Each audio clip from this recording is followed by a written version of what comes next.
ক্ষমতায় আছো তাই বাংলাকে ভাতে মারার চেষ্টা করছো, বাংলার সব টাকা ইকোনমিকভাবে ব্লকেট করে দিচ্ছ। ভাই আজ তুমি আছো, কাল তুমি থাকবে না, তখন তোমাদের কি হবে, তখন তোমাদেরও বুঝতে হবে। যেমন দেখাবে মানুষ কিন্তু তেমনই দেখাবে। Charity begins at home. নিজের থেকে শিক্ষা নাও। আমি মনে করি মানুষকে অবজ্ঞা করা, অবহেলা করা, কুসংস্কারচ্ছন্ন করা, আর তারা ঠিক করবে। আগে বলতে মমতাজি তো দুর্গা পূজা করনে নেই দেতা, এখন দেখছে কোনো লাভ নেই। এখন বলছে জয় মা দুর্গা, বাপরে কি জোরে বলছে, আমাদের থেকেও জোরে বলছে। আমিও কখনো কখনো বই লিখি, কাজ করি। কন্যাশ্রী মেয়েদের মধ্যে কেউ পাইলট হয়েছে, কেউ ডাক্তার হয়েছে, কেউ ইঞ্জিনিয়ার হয়েছে, কেউ টিচার হয়েছে, কেউ প্রফেসর হয়েছে, শিক্ষাশ্রী থেকেও হয়েছে, মেধাশ্রী থেকেও হয়েছে, ঐক্যশ্রী থেকেও হয়েছে। সবাই আমি মনে করি বাংলা সংস্কৃতিকে যতই হিংসা করো কিচ্ছু লাভ নেই। ভাষা সন্ত্রাস মানব না, বাংলার অসম্মান মানব না, বাংলার অপমান মানব না।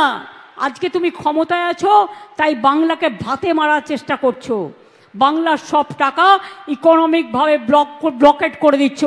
ভাই আজ তুমি আছো, কাল তুমি থাকবে না, তখন তোমাদের কি হবে, তখন তোমাদেরও বুঝতে হবে। যেমন দেখাবে মানুষ কিন্তু তেমনই দেখাবে। Charity begins at home. নিজের থেকে শিক্ষা নাও। আমি মনে করি মানুষকে অবজ্ঞা করা, অবহেলা করা, কুসংস্কারচ্ছন্ন করা, আর তারা ঠিক করবে। আগে বলতে মমতাজি তো দুর্গা পূজা করনে নেই দেতা, এখন দেখছে কোনো লাভ নেই। এখন বলছে জয় মা দুর্গা, বাপরে কি জোরে বলছে, আমাদের থেকেও জোরে বলছে, কারণ ভোট আসছে, ভোট পাখি। ওদের ধর্ম একটাই, মন গড়া হিন্দু ধর্ম। রামকৃষ্ণ নয়, স্বামী বিবেকানন্দ নয়, রবীন্দ্র নজরুল নয়, আম্বেদকর নয়, বিরসা মুন্ডা নয়। ওদের একটাই, ওরা নিজেরা তৈরি করেছে একটা, সেটাকে সবার উপর চাপিয়ে দেবে। সেটা হবে না। সেটা আজ কেন, 1000 বছর ধরে চেষ্টা করলেও হবে না। বাংলা তার নিজস্বতায় সমৃদ্ধ এগিয়ে যাবে। আজকের যারা ছাত্রছাত্রী, আজকের যারা কৃষক শ্রমিক, আজকের যারা যৌবন, আমি মনে করি তারা আগামী দিনেও বাংলা মাকে রক্ষা করবে, বাংলার মাটিকে রক্ষা করবে, বাংলার সম্মানকে রক্ষা করবে।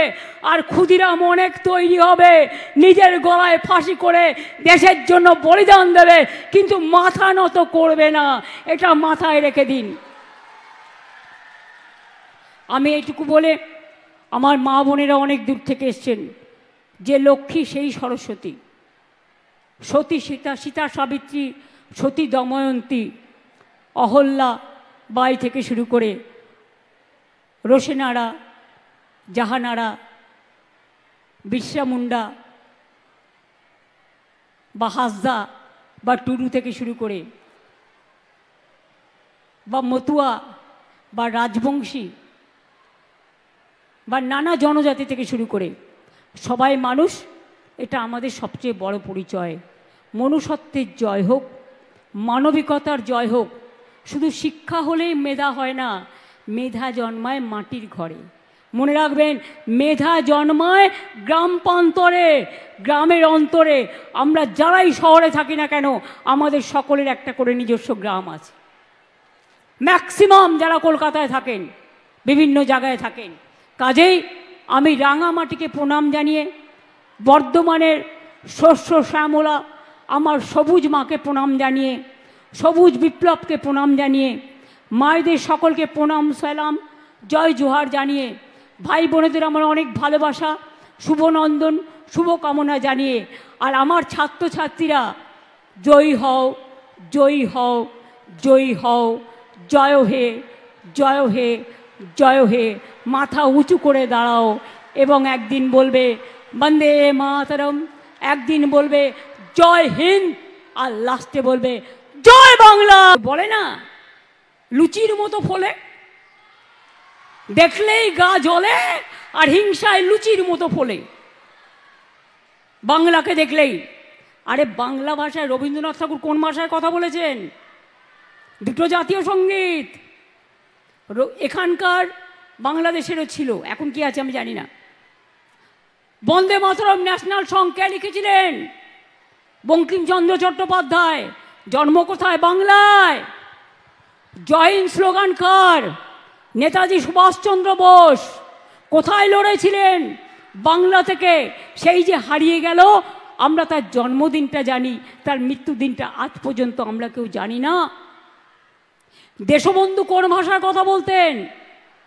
ক্ষুদিরাম যখন গলায় ফাঁসি পড়েছিল, একবার বিদায় দে মা ঘুরে আসি, হাসি হাসি পড়ব ফাঁসি, দেখবে ভারতবাসী। ভাষাটা কি ছিল মশাইরা? মহাশয়দের জিজ্ঞেস করুন, হিন্দু না ওরা মুসলিম? ওই জিজ্ঞাসে কোনজন? কান্ডারি বলো ডুবিছে মানুষ, সন্তান মোর মার। কে মানুষটি? বিদ্রোহী কবি নজরুল ইসলাম। তার জন্মস্থান কোথায়? আপনাদের বর্ধমান জেলায় চুরুলিয়া গ্রামে।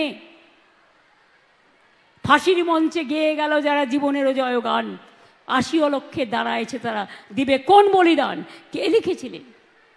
নজরুল লিখেছিলেন। সারে জাহাঁ সে আচ্ছা হিন্দুস্তান হামারা। কে লিখেছিলেন? ইকবাল লিখেছিলেন। বাংলার অবদানের কথা ভুলবেন না। বাবা সাহেব আম্বেদকর, আপনারা কি জানেন সর্বপ্রথম কোথার থেকে তিনি এমপি নির্বাচিত হয়েছিলেন? বাংলার অ্যাসেম্বলি থেকে। মনে রাখবেন, যিনি সংবিধান তৈরি করেছিলেন, সংবিধান কমিটির ড্রাফটিং কমিটির চেয়ারম্যান ছিলেন। ভুলে যাবেন না, বাংলার ইতিহাসটাকে মনে রাখুন। আর যদি শুধু বলেন সব বাঙালি মানে বাংলাদেশি, 1971 সালের মার্চ মাস পর্যন্ত আপনারাই গভর্নমেন্ট অফ ইন্ডিয়া চুক্তি করেছিলেন, যারা এখানে আসবেন তারা ইন্ডিয়ান সিটিজেন। হ্যাঁ, মানুষের একটা অভ্যাস থাকে। আচ্ছা বলুন তো, মুর্শিদাবাদের লোক যে ভাষায় কথা বলে বাংলা, বর্ধমান কি সেই ভাষায় বলে? তাদের লোকাল একটা টিপিক্যাল টাইপ অফ উচ্চারণ আছে। স্কুলে গেলে একটা ভাষা আমরা বলি, বাড়িতে গেলে একটা বলি। আমি তো বীরভূমের মেয়ে, ওখানেই আমি জন্মেছিলাম প্রথমে, তারপরে চলে এসেছিলাম কলকাতায়। তো আমার দেশে তো বলে, এখানে যেমন বলে কোথায় গেছিলি, ওরা বলে কোথায় গেছিলি কি বটে। মুর্শিদাবাদেও তাই বলে। বনগাঁয় যান, আমি একবার বনগাঁয় গিয়েছিলাম,